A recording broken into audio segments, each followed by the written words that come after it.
social media is very, very far-reaching. I think this meme says it all. What does it say? Facebook now hiring.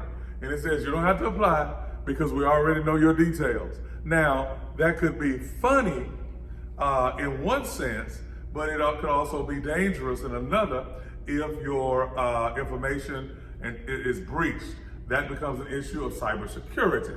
Well, most social media forums have had some issues with breaches, and at the same time, they have had to tighten up, if you would, their social media, their security, their cyber security as well. So yes, Mark Zuckerberg probably doesn't have all your information, but I'm pretty sure he has enough of it. The research shows that Facebook, Google, they all use their algorithms to lend us toward what it is that we like. So people want to find a religious organization that tends to suit them as well.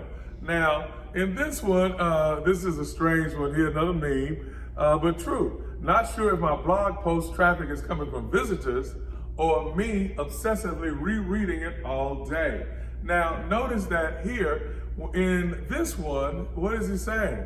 That are we taking time when we put together a plan, a social media presentation to determine whether or not people are reacting, if they are reacting positively, and what type of content, what type of feedback is being given to those particular people who may be stopping by your blog, who may be listening to your YouTube, who may be watching your live screen on Facebook or on Vivo or whatever it is that you're advertising on any other social media platform. Now, there are four basic features here. Paquette 2013 says this. On this side, that a website, in order to meet it as a social network website, it says this. It says the site must contain user profiles. That doesn't necessarily mean that you're giving up all your information, but you have user profiles. You're telling something about yourself. Must contain content, and it also has to permit users to connect with each other. That's what makes social media so effective. That's what makes it social. People get to connect with one another. And then people have the ability to join virtual groups based on common interests. That's why this is our Facebook page. These are just some reviews that our Facebook page has received. This one, a lady just happened to visit here for a funeral. It was her cousin, and she posted, and there are a few likes. This is a lady who was a member here who posted, I believe, a few years ago. This is a great place to get a word, and she actually comments me, which I asked them to share, that type thing. This person here says, I enjoyed services, always hearing something in St. Luke to help me through the week. So these are reviews that could eventually lead to other people coming into the door. I think those are good as well. Zarella 2010, as I mentioned earlier, suggested that companies and organizations find their own niche. On this one, this is a choir musical. And since my church is very, very musically oriented, I believe in this picture, I believe this is my daughter who is on the piano leading a choir. We try to market that. We market the music, especially with Methodist churches. We have a unique voice because of the type of contemporary music that we tend to sing, while others are more hymn oriented. And once you find that niche, once you get into that niche and you find that target audience, then you're a step ahead. You're a step ahead in doing so. Chong 2011 says social media now provides pastors and church leaders with a new type of megaphone to amplify their messages and their impact. In other words, you don't have to stand on the corner with a sign. You don't have to stand in the middle of the street screaming, come over here. Now you have the ability to impact people via social media. Everybody has their phone.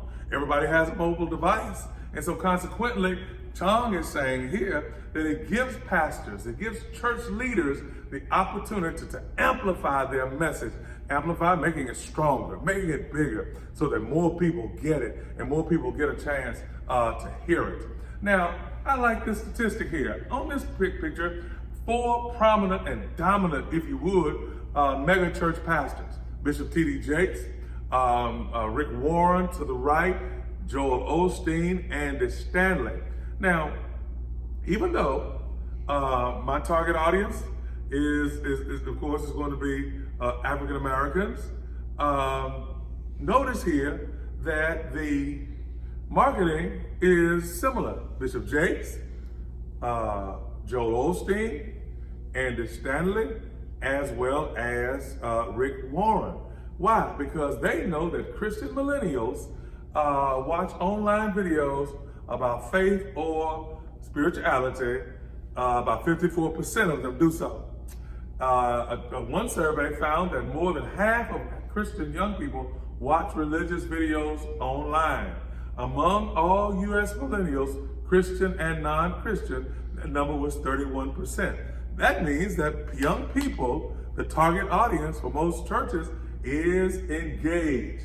They're watching online videos, so it would behoove the church to post something. Now, one of the churches that I'm friends with, 2 of the preachers who have a social media presence, albeit not a very good one. I think that sometimes it is not very good because it is just putting something out there. But the key is not just putting something out there. Just like anything else, you ought to put out excellence.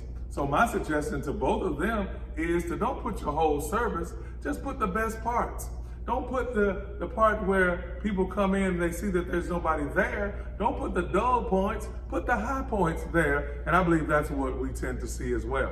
Organizations should advertise most efficiently so the message, number 1, gets to the target audience.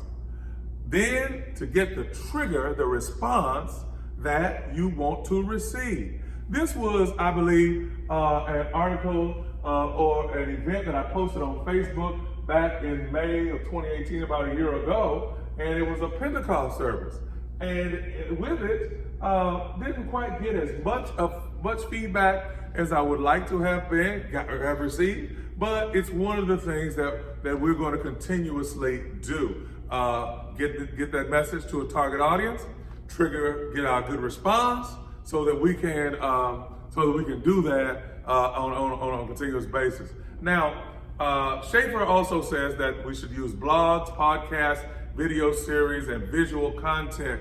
I said that you belong here is very, very important because you give people a message that they are wanted. What type of blog? In the Black church, we can write about different things that are attractive to people, blogs about upcoming elections. We can blog about things that are happening that affect the elderly. This time of the year,